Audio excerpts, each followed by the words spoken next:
परम पूज्य वंदनीय आनिका माँ के चरणों में शत वंदनामी निवेदित करते हुए वंदनीय आनिका माँ से सकल समाज की ओर से शारद और विनती करते हैं माता जी आचार्य परमेश्वरी भगवान शमोनी भरत स्वामी महाराज द्वारा रचित रक्तकरण रावकाचार के माध्यम से हम सबको धर्म देश में धर्म लाभ देने की कृपा करें। वंदनामी माता जी वंदनामी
कहीं भी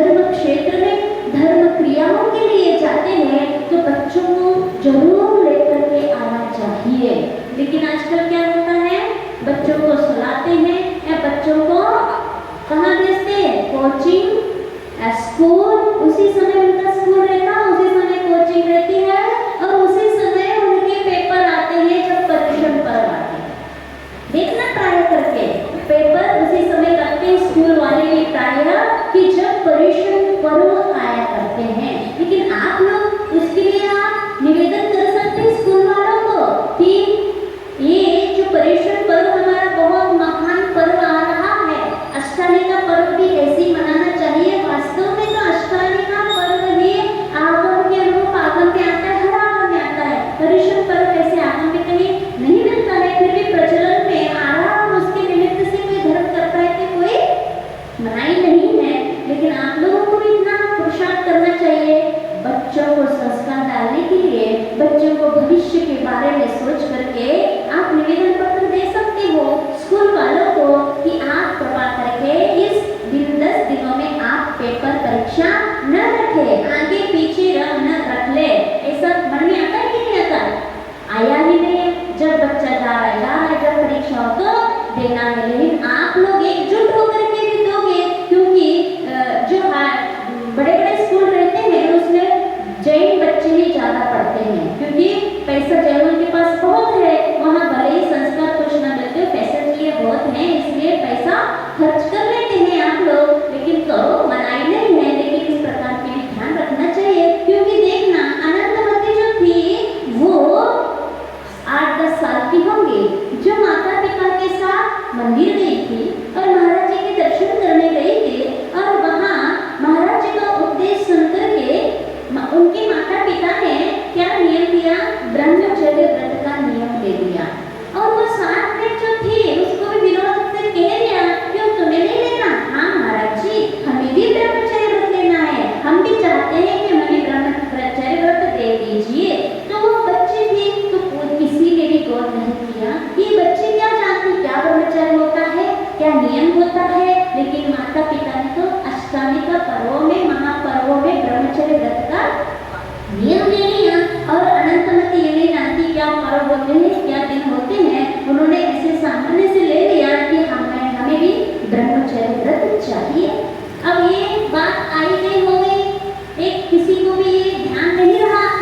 अब वो बात जब आगे वो यौवन अवस्था को प्राप्त हुई तब वह बहुत सुंदर थी, मनोज्ञ थी, कोमलांगिनी थी, और उस सुंदरता को देख करके एक विद्याधर वो झूला झूल रही थी अपने बगीचे में, तब वो एक विद्याधर उसके ऊपर मोहित हो गया तो उड़ा के ले गया। उसके पास तो विद्याएं थी उड़ने के लिए, हाँ, जैसे आप लोगों के पास भी विद्याएं हैं, है कि नहीं?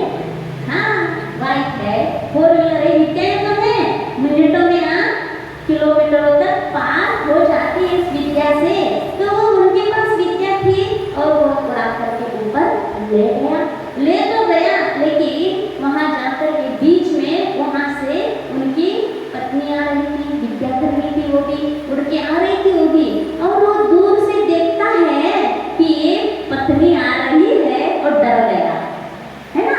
पत्नियों से डरते हैं, तो वो डर गया और उस अनंतमती को वहीं पर ऊपर से एक पर्णलघवी विद्या होती है। पर्णलघवी विद्या माने वो विद्या के माध्यम से उस कोई भी ऊपर से नीचे छोड़ देते हैं, जैसे पत्ता रहता है बहुत धीरे धीरे नीचे आकर के जिस प्रकार पत्ता गिरता है, उस पर्णलघवी विद्या के सहायता से उस विद्याधर ने अनंतमती को वहीं पर छोड़ दिया।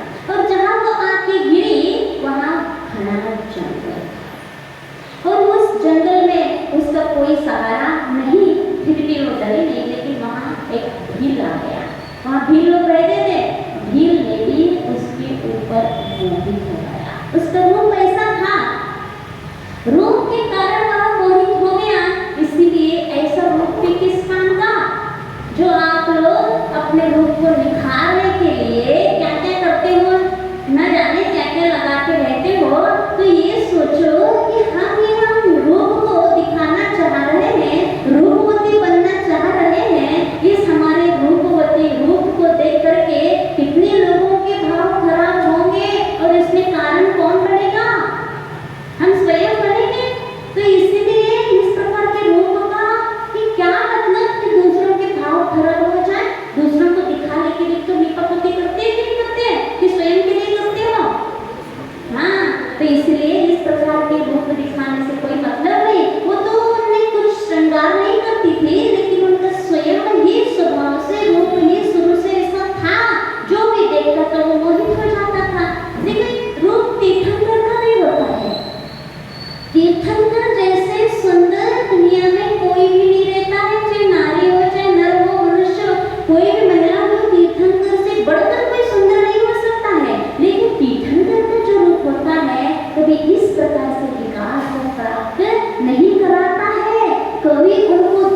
करके विशुद्धि ही बढ़ती है।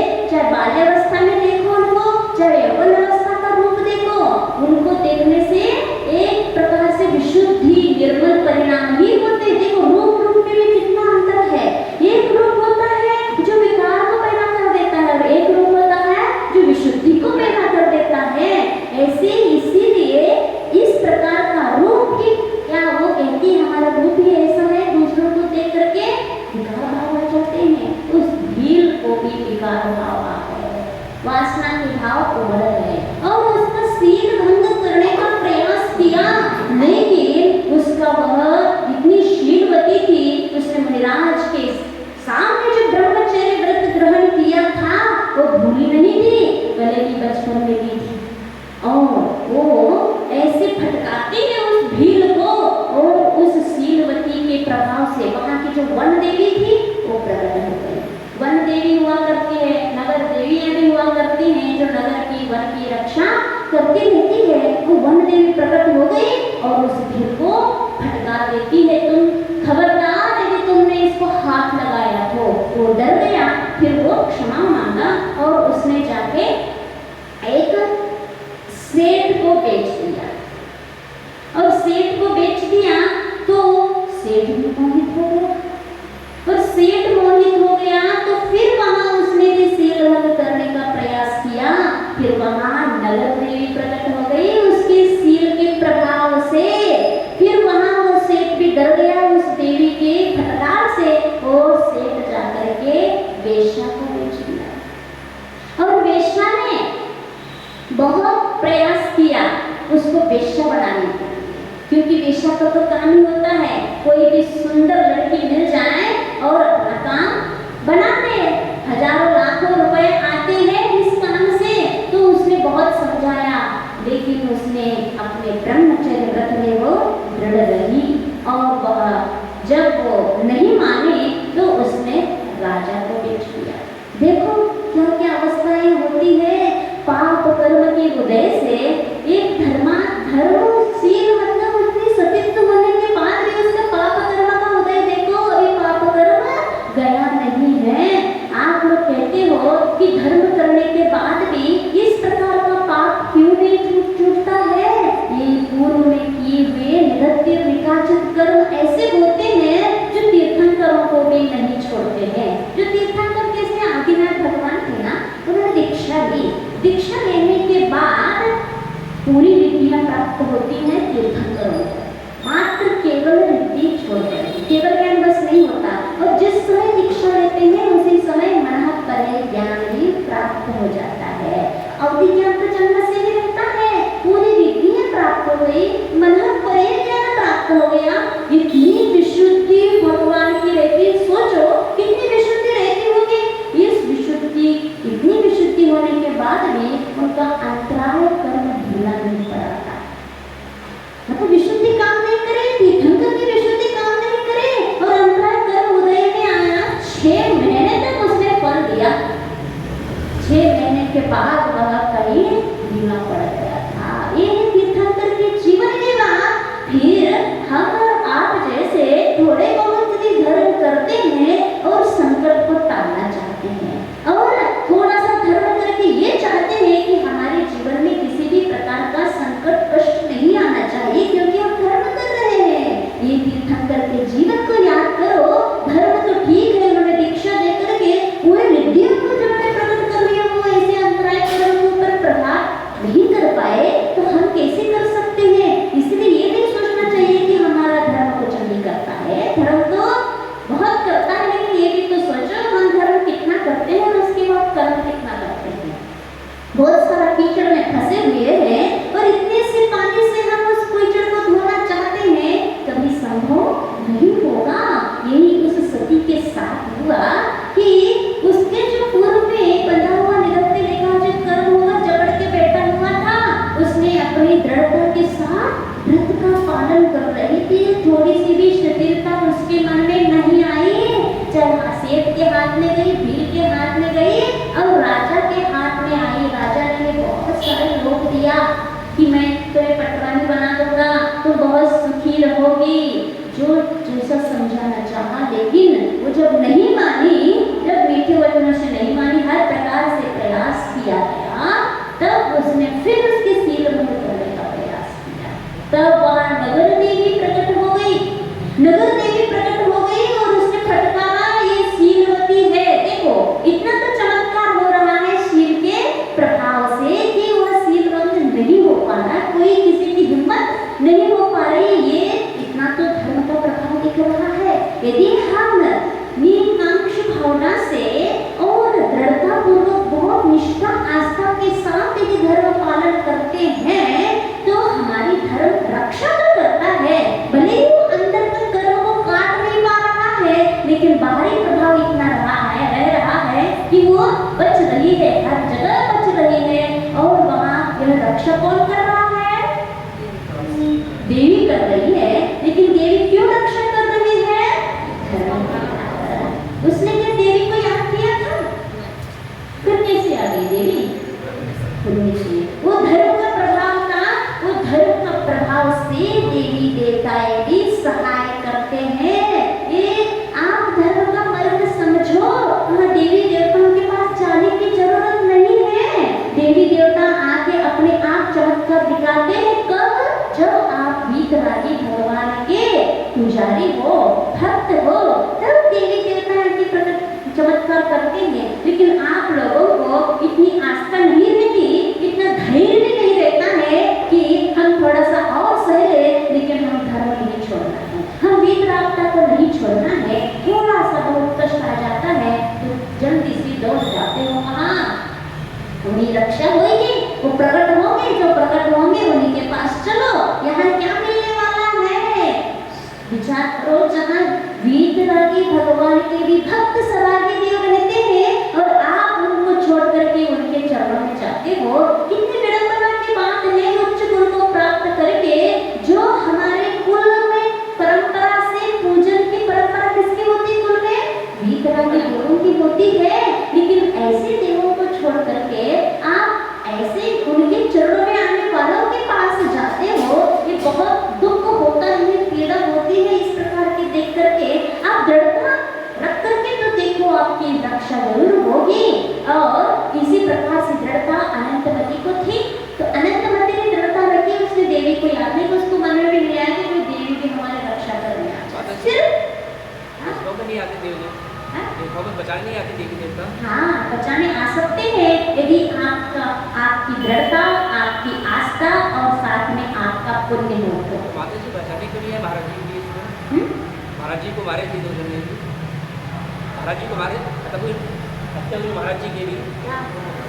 महाराज जी नाटक में उस समय तो हाँ, तो साथ में पुण्य भी चाहिए। ये कह रहे हैं कि पंचम काल में ना इतनी दृढ़ता रहती है, ना आस्था रहती है, और साथ ही साथ में पुण्य भी चाहिए पड़ता है, तब रक्षा करने आते हैं।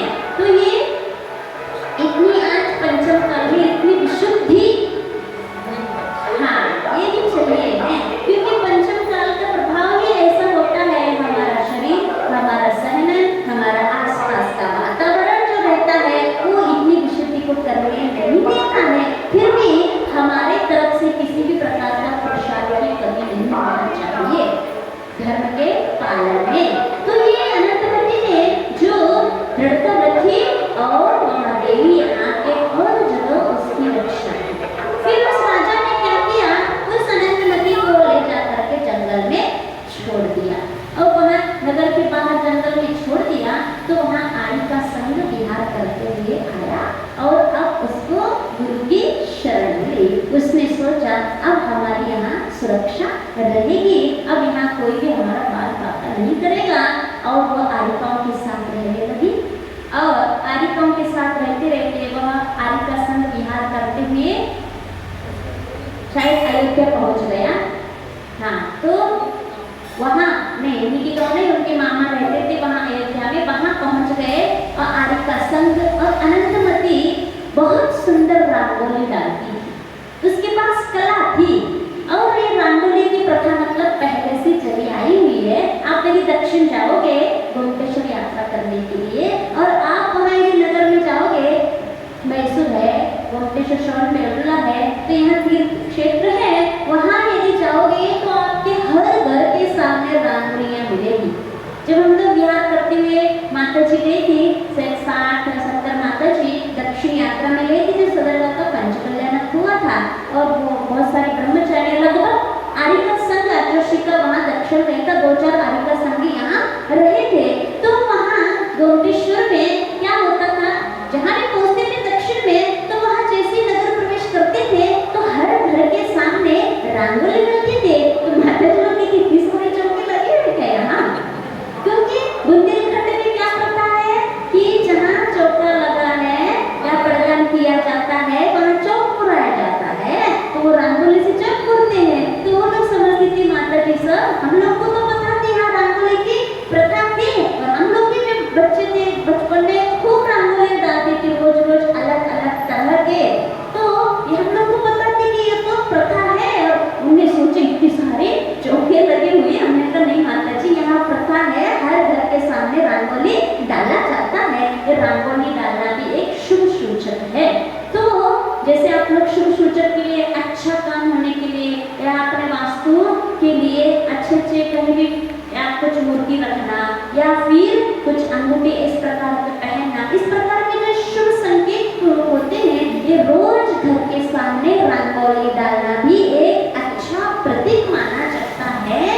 जो वहाँ से जैसी रंगोली के ऊपर दृष्टि डलती है, वह अच्छे सुंदर उस दृश्य को देख करके मन प्रफुल्लित हो जाता है, प्रसन्न हो जाता है, और मन का प्रसन्न जहाँ होता है वहाँ काम भी अच्छे हो जाते हैं। तो ये रंगोली की प्रथा, और अनंतमती के पास बहुत सुंदर कला थी रंगोली डालने की, और उस चंपापुर में जहाँ रहते थे वो उससे बढ़कर सुंदर रंगोली कोई नहीं डालता था। वो प्रसिद्ध थी रंगोली की उसमें डालने में।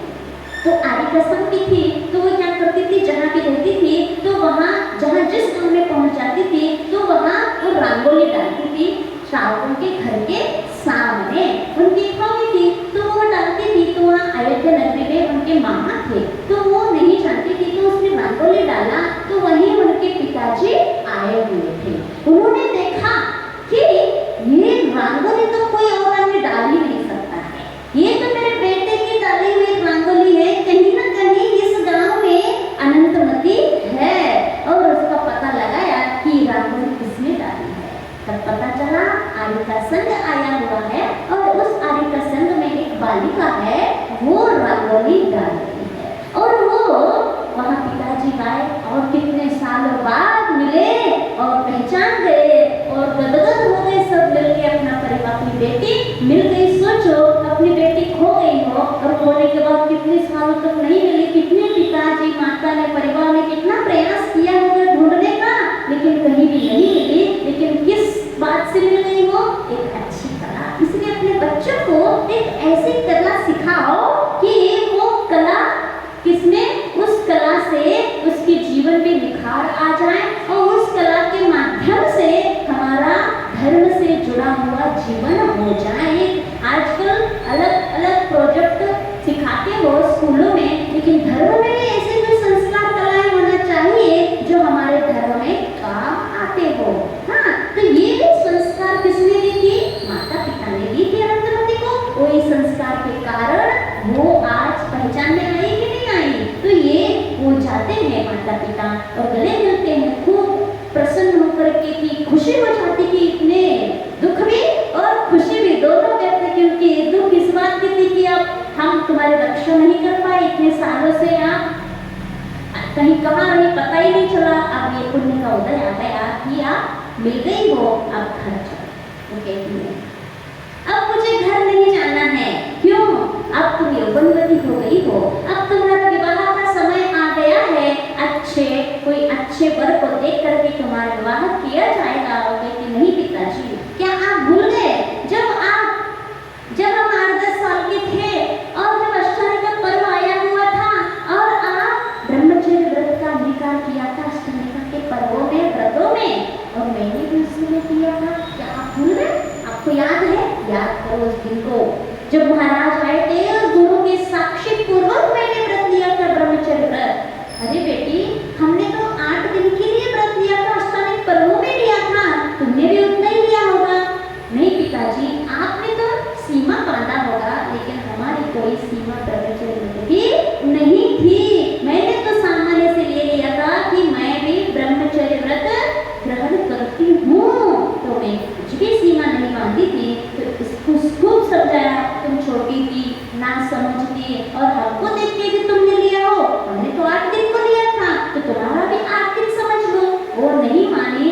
व्रत रखी रही और घर नहीं गई और वह आगे आरिका बन करके स्वर्ग चली गई, फिर वहां से आके मोक्ष को भी प्राप्त होगी। तो ये है अनंतवती की कहानी। ये अकेले उन्होंने व्रत जो लिया, निकांक्षिता ने कौन क्यों याद किया? जब उसको व्रत ले रही थी तब उन्होंने किसी प्रकार की आकांक्षा नहीं, कोई प्रकार की सीमा नहीं, बस ब्रह्मचर्य व्रत माने ब्रह्मचर्य व्रत, उसमें कोई भी उनकी मनोकामनाएं नहीं थी। होता क्या है, अपन जो भी व्रत करते हैं या कुछ आकांक्षा, मान लो हमारा कुछ सालगिरह आ गया तो हम कुछ दान देंगे कि हमारा अच्छा दाम्पत्य जीवन अच्छा चले, जन्मदिन आ गया कुछ अभिषेक पूजन वगैरह करेंगे क्योंकि हमारा जो जन्म लिया है वो हमारा जीवन अच्छे से, कुछ ना कुछ आकांक्षाएं तो रहती ही है, भले वो धर्म की आकांक्षाएं हो, लेकिन अनंतवती ने किसी भी प्रकार की आकांक्षा उसके साथ नहीं रखी थी। और आकांक्षा नहीं रखा इतनी बस विशेषता नहीं थी, वह व्रत जो बचपन में लिया था वो हमेशा के लिए, कितने भी कष्ट उसके जीवन में, कष्ट कोई छोटे मोटे कष्ट नहीं है, एक अबला, एक नारी, एक राजा के हाथ में जाए, सेठ के हाथ में जाए और वहाँ अपने शीर को सुरक्षित रख करके वहाँ आ जाए, एक बहुत बड़ी बात हो जाती है। शीर की सुरक्षा कौन करता है? उसकी रक्षा, उसका संकल्प ही उसकी रक्षा की, और कोई नहीं आया था संकल्प। आजीवन त्याग करते हैं तो आकांक्षा तो मन नहीं रखते कि ऐसा कुछ। हाँ, फिर दृढ़ता भी देखो कितना रखते हैं, ये भी देखना चाहिए। हाँ, आजीवन लेते भी हैं तो दृढ़ता भी उसमें इतना सा भी दोष नहीं लगना चाहिए, तो वो फल भी आपको पूरा मिल जाएगा। तो संकल्प में बहुत बड़ी शक्ति हुआ करती है। संकल्प जो करते हैं वो संकल्प क्या होता है कि जैसे मान लो आपके पास पैसे हैं, एफडी में डाल देते हो तो उसी समय से आपका क्या हो जाता है, पैसा बढ़ना शुरू होता कि नहीं होता। और वही पैसे यदि अपने घर में रखे रहे तो कुछ बढ़ेगा नहीं, जितना है उतना रहेगा, और रहे भी नहीं, जरूरी नहीं है, चोर भी ले जा सकता है, कुछ भी हो सकता है उसका, वो हमारा कोई भरोसा नहीं रहता जो घर में रखे हुए पैसे रहते हैं। ऐसे ही लोग नियम लेने के लिए डरते हैं, कहीं टूट न जाके, तोड़ने के लिए नियम लेते हो क्या? टूट न जाए इसीलिए डरते हैं। मतलब आप कौन हो? बलवान और कायर। कल आई थी परिभाषा, काय में रत हो इसीलिए नियम लेने से डरते हो।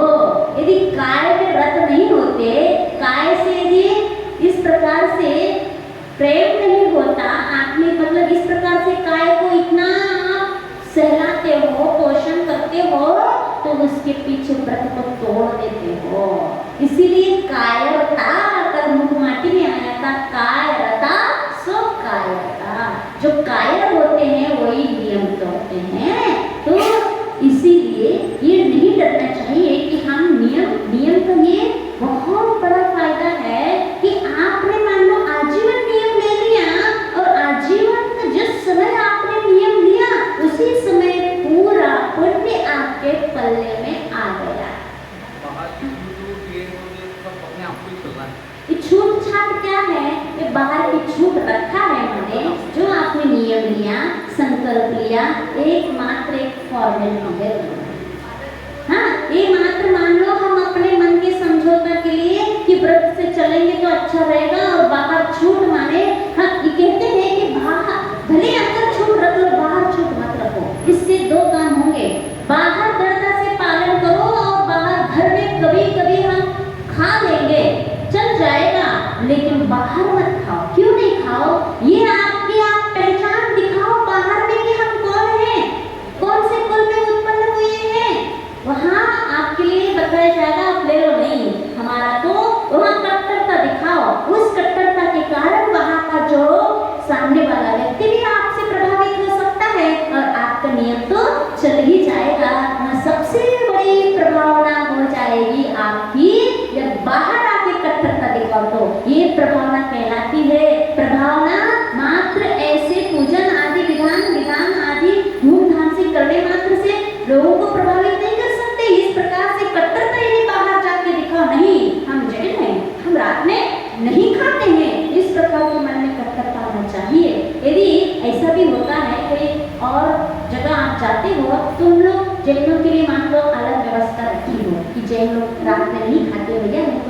तैयार करो, अपने हमें चल जाता है। हमें ये छूट है, आप इसकी चिंता मत करो। क्या है ये इतनी संकोचता में इतने क्यों वहाँ छूट छाट बताना? आप ही अपने क्या कह रहे हैं, अपने व्रत को आप वहाँ बता रहे कि हमारे यहाँ ऐसा छूट होता है, बाहर तो खा सकते। क्या रह गया आपका वहाँ? क्या धर्म बता रहे हो आप? आपका धर्म ऐसा है क्या? जैसा है नहीं वैसा बता रहे हो तो वो भी यही समझेंगे कि इनके धर्म में ऐसे होता है, घर में कुछ बाहर में कुछ। ये मायाचारी तो जैन धर्म में होता है। ये मायाचारी दिखाने जा रहे हो क्या कि हमारा घर में तो होता है, बाहर में हमारे धर्म में छूट रखा रहता है। ये धर्म की परिभाषा वहाँ अपने आचरण से मत बताओ कि धर्म की परिभाषा ऐसी होती है, ये मायाचारी ऐसे करोगे, ये धर्म की परिभाषा ऐसी। अन्य लोग समझेंगे कि इनके अंदर कोई कठोरता नहीं है, ये तो धर्म है, गंगा गए गंगादास, जमुना गए जमुनादास, इसके इनकी लुटिया में कोई पेंदी नहीं है, कोई स्थिर बैठने वाली कोई लुटिया इनकी धर्म में है ही नहीं है। इस प्रकार से कुछ पेंदी तो हो तुम्हारे अंदर, लुढ़को मत, लुढ़क जाओगे तो कुछ भी अंदर ठहरने वाला नहीं है। सब कुछ जो किया करा या बह जाएगा, कुछ भी हाथ लगने वाला नहीं है। इसलिए बिना पेंदी के लोटे मत बनो। और जहाँ भी संकोच वशात, भय वशात संकोच लगता है, कहाँ में संकोच लगता है? बाहर में धर्म पालन करने में संकोच लगता है। जो अच्छे काम है, जो कुलाचार का बर्तन है, उसको करने में आपको संकोच लगता है, और धर्म कुलाचार को छोड़ करके जो अन्य क्रियाएं करते हो उसमें करने में संकोच नहीं लगता है। ठेले पे खड़े होकर खाना पीना, चलते फिरते खाना, और ऐसे होटल में खाना जहाँ वेज और नॉन वेज सब चलता रहता, वहाँ भी कहते हाँ ये अलग रखा, कोई बात नहीं, ये अलग वाला दे दो। बड़े बड़े शहरों में पैकेट बंद वगैरह चलता है माता जी। हाँ ये सब ऐसा लगता है लोगों को कि ये तो ज्यादा शुद्ध है उसके कंपेयर में। हाँ चाट वाट, हाँ ये तो ठीक है, ये तो शुद्ध। वहाँ जब पैक बंद चीजें जो होती है, वो पैक डिब्बा वाले नॉनवेज वाले जिसको फास्ट फूड कहते हैं, और वो बिल्कुल गलत है। ये वाला उसके अपेक्षा से ठीक है, लेकिन उसका हम राजमार्ग रास्ता तो नहीं बनाएंगे कि आप खा सकते हो। हम मार्ग तो स्वच्छ वाला ही बताएंगे, शुद्ध वाला ही बताएंगे। यदि आपके पालन करने में कमजोरी है तो आपकी कमजोरी है, ये धर्म में कोई छूटछाट नहीं हुआ करता है। धर्म तो स्वयं शुद्धस्य मार्गस्य, अभी पढ़ के आएंगे नहीं उपगोनंदन में। धर्म क्या है? स्वयं शुद्ध है, उसका मार्ग शुद्ध है। यदि आपकी चलने की ताकत नहीं है, आप उसके चलने में लड़खड़ा रहे हो, गिर पड़ रहे हो, तो ये चलने वाले व्यक्ति की कमजोरी है कि मार्ग की कमजोरी है? कि मार्ग ऐसा है तो आपके पास कमजोरी है। तो ये बताओ, वहाँ हमारे धर्म में तो बहुत कट्टरता है, लेकिन हमारी कमजोरी है, हमारी जिम्मा की लोलुपता है कि हम पालन नहीं कर पा रहे हैं। ये बता के खाते हो यहाँ क्या कहते हैं? हमारे की छूट है। तो समझने वाले यही समझेंगे इनके धर्म में छूट है। छूट मत बताओ, ये बताओ कि हम पालन नहीं कर पा रहे, हम कंट्रोल नहीं कर पा रहे, ये हमारी कमजोरी है। हमारा धर्म तो कट्टरता ही बताता है। ये बताओ, ये परिभाषा धर्म की। तो ये बता के भी सेवन करना हो तो करो, और अपने आप को हतभाग्य मानो और एक कमजोर मानो, कायर मानो, फिर सेवन करो। धर्म करके छूट-छाट कहे करके ये धर्म में कोई छूट-छाट नहीं हुआ करता है। पालन होता है तो कट्टरता से ही होता है। भले आप कुछ सीमित के लिए 1 महीना 2 महीना के लिए ले लो, लेकिन छूट-छाट के साथ मत लो। हाँ ये हाँ क्रोध उतना ही मिलेगा। आप ठेला में रख कर यदि बेचोगे तो उतना ही पैसा मिलेगा, और यदि थोक भाव से व्यापार करेंगे तो उतना मिलेगा। क्या करना चाहते हो आप? हाँ, थोक व्यापारी का पैसा चाहिए और ठेला चलाने का काम करो, क्या मिलेगा आपको? कैसा पैसा मिलेगा? कितना चाहते हो? जितना चाहते हो ऐसा व्यापार करो, कोई बात नहीं। थोड़ा थोड़ा आप चाहते हो तो ठेला चला दो, उतना ही रोजी रोटी आपकी पूर्ति हो जाएगी, भूखे नहीं रहोगे। और यदि सेठ साहूकार एकदम से बनना चाहते हो तो अच्छी दुकान खोलो होलसेल वाला, तो वहाँ व्यापार वो करो। प्रश्नकर्ता जो भाभी है ना, वो बहुत बड़े होलसेल वाली है, बहुत बड़ा। अच्छा होलसेल वाली है, हाँ अच्छी बात है ना, होलसेल वाली है, लेकिन फुटकर वाली प्रश्न कर रहे हैं।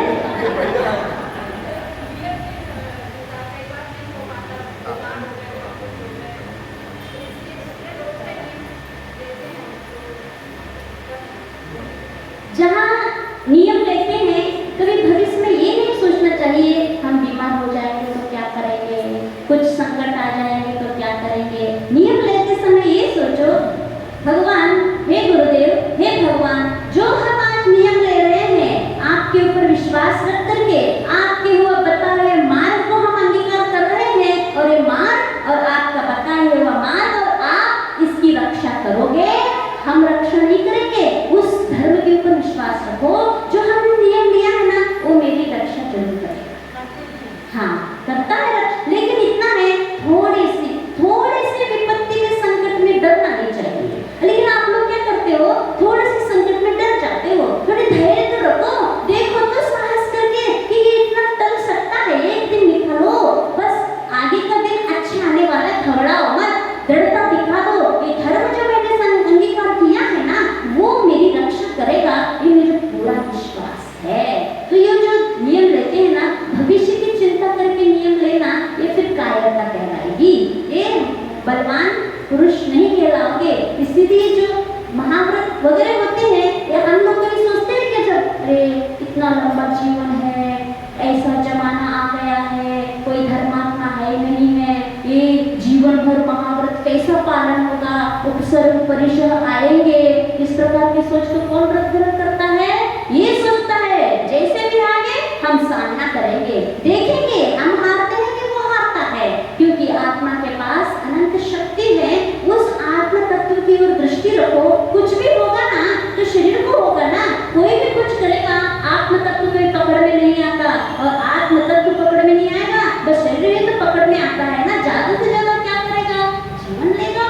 ये जीवन तो यहाँ रह जाएगा, कभी ना कभी जाना ही है, लेकिन हमारे अंदर जो अंगीकार मैंने व्रत लिया है वो हमारे अगले भाव तक उसको लेके जाना है हमें। शरीर तो लेके जा नहीं सकते हैं, जाते हैं कि शरीर अगले भाव में नहीं जाता, जाने वाला कौन है? हमारा धर्म, हमारा पाप पुण्य। पर जो साथ में जाने वाला है उसकी रक्षा करो ना, जो नहीं जा रहा है साथ में, ये तो पक्का है साथ में नहीं जाना, तो उसकी रक्षा कर रहे हैं। उल्टा काम करते हैं अपन, जो साथ में देना नहीं है उसकी रक्षा कर रहे हैं, और वो जो साथ में जाने को तैयार है उसको यही छोड़ रहे हैं, तो वो भी छूट गया व्रत कि आप छोड़ दिया, और ये छूटना तो है ही, वो साथ में जाने वाला है ही नहीं है। इस प्रकार से सोच करके दृढ़ता रखना चाहिए।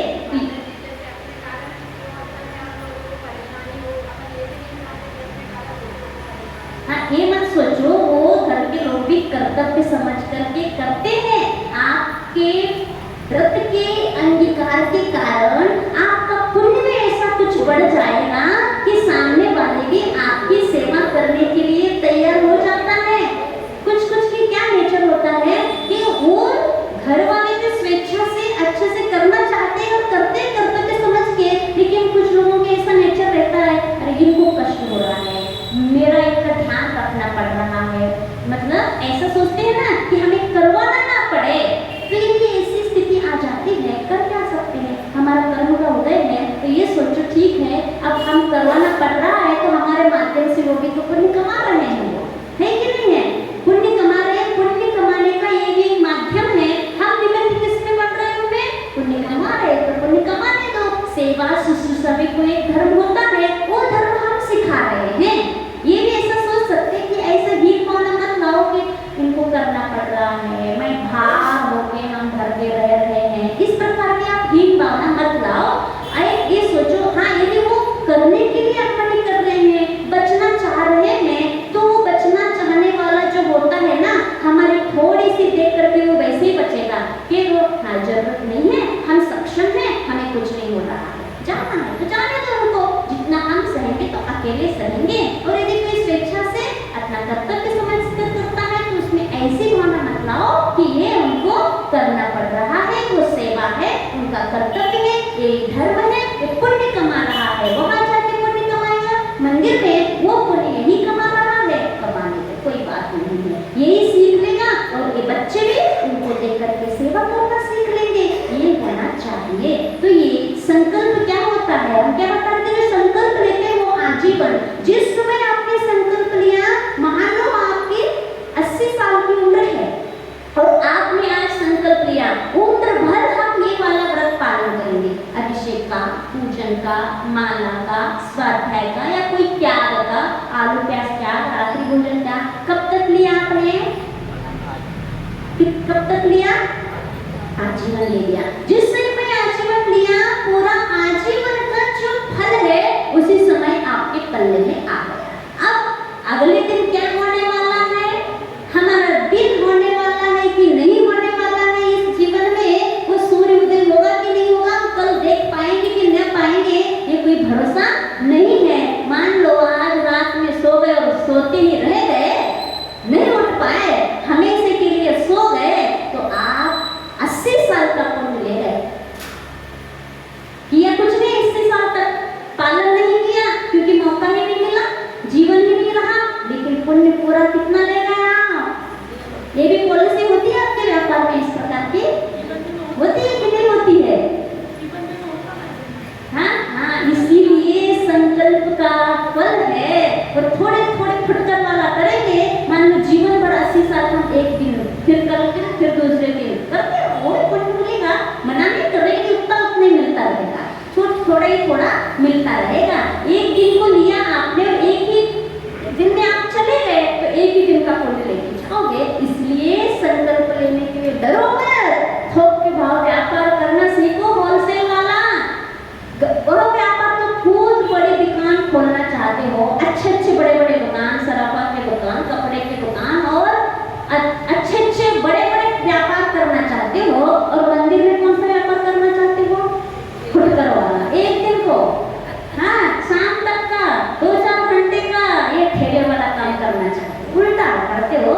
यहाँ करो होलसेल वाला काम, वहाँ भले ही चल जाएगा फुटकर वाला काम। ये तो इस जीवन में बस चलाना है उसको व्यापार से, लेकिन इस व्यापार से तो हमें अगले अगले भाव तक कमाना है। वो व्यापार में जो कमा रहे हैं मात्र आपका परिवार के एक जीवन के लिए कमा रहे हो, लेकिन धर्म में कमाया हुआ पुण्य हमें कब तक कमाना है? जब तक मोक्ष प्राप्त ना हो तब तक ये हमें पुण्य कमाना है। तो ये सोचो कि हमारी दृष्टि मोक्ष तक है, तो मोक्ष तक की दृष्टि रखी हुई हमें कमाना कितना सारा कमाना पड़ेगा ये सोचो। इसलिए बहुत सारा कमाना है यहाँ धर्म में आकर के, और वहाँ जाकर के थोड़ा सा खोल दो, काम चलाना है, क्या करना है, न दिखावा करना है, न ज्यादा आडंबर करना है, हमारे अपना परिवार चलाना है। और सुबह शाम अच्छे शांति से बैठ के खा पी ले, और रहने को मकान हो जाए, पहनने को कपड़ा मिल जाए, और क्या चाहिए? इतना बस व्यापार हमें करना भैया। बाकी तो समय जितना है हमें ये वाला व्यापार करना है जो भाव भाव तक के लिए ले जाना है। इस प्रकार के सोच विचार किसके मन में आ सकता है? जो सम्यक दृष्टि होता है, जिसको काय प्यारा नहीं अकाय प्यारा है ना, कल आया था, सुनो मनोयोग से सुनो, अकाय में रत हो जाओ। कितना अच्छा आया तो भूत माटी में, काय में रत होते हुए अनादिकाल से निकल गए, लेकिन तुम काय में रत हो गए तो कायरता तुम्हारी बनी रही। बलवान बनना चाहते हो तो अकाय में, अकाय माने आत्मतत्व, आत्मतत्व की कोई काया नहीं, ये जड़ माया है जो काया कहलाती है। इसीलिए आज बहुत समय हो गया, अब दूसरा विषय रहने दो। हाँ, आप परसों क्या आने वाला है? एक प्रथम सावन का पूर्णिमा आने वाली है, जो पूर्णिमा अपन सावन मास में रक्षाबंधन में मनाते थे, तो वो दूसरे सावन में मनाना है। तो ये सावन में भी अपन मनाए, यह सोचकर के रक्षाबंधन विधान रखा गया है। लेकिन ये जो विधान है आप हर घर तक संदेश पहुंचाओ। जितने लोग आए हैं, आप पूरी समाज तो आई नहीं है, और जो आए हो अपने ग्रुप, जो भी आपके साधन में, साधन के माध्यम से आप पहुंचाओ। हर घर के कम से कम कितने सदस्य? 2 सदस्य। हम सबको नहीं बुला रहे, आ भी नहीं सकते, क्योंकि व्यापार वहाँ का होलसेल वाला है, बड़ा व्यापार है, तो खोलना है खोलो। लेकिन यदि मान लो घर में 4 सदस्य हैं, 2 सदस्य जरूर यहाँ नियम से रक्षाबंधन विधान के लिए आना है। ये सोच के कि 2 सदस्य वो व्यापार संभालेंगे और 2 सदस्य ये व्यापार करेंगे। जिसको जो करना है, यदि इस जीवन की चिंता है व्यापार संभाल लेंगे, और भोगों की चिंता जिसको है वो 2 लोग यहाँ आ जाए, तो हर घर के लोग यहाँ क्रिया में आ रहे हैं। और वहाँ विधान होना है 700 अर्घ्य चढ़ते हैं, क्योंकि 700 मुनियों के ऊपर उपसर्ग आया था। ये उपसर्ग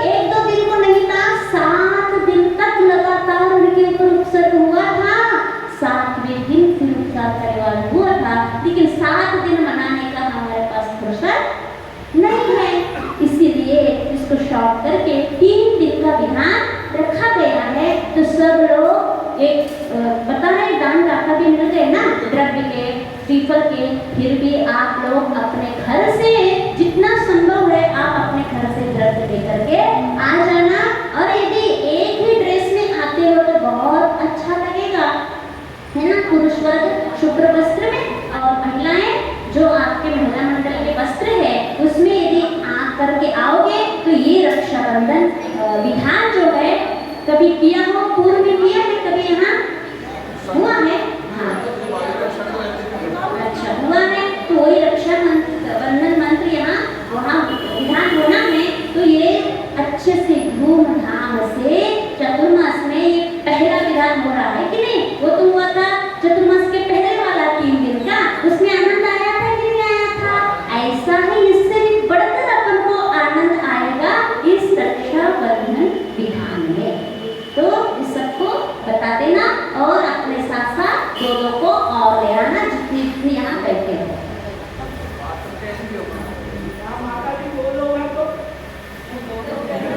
आप तो कोई हमेशा हाजिर रहते हो। श्रीफल के दानदाता मिल गए हैं, जो द्रव्य सामग्री के दानदाता नहीं मिले।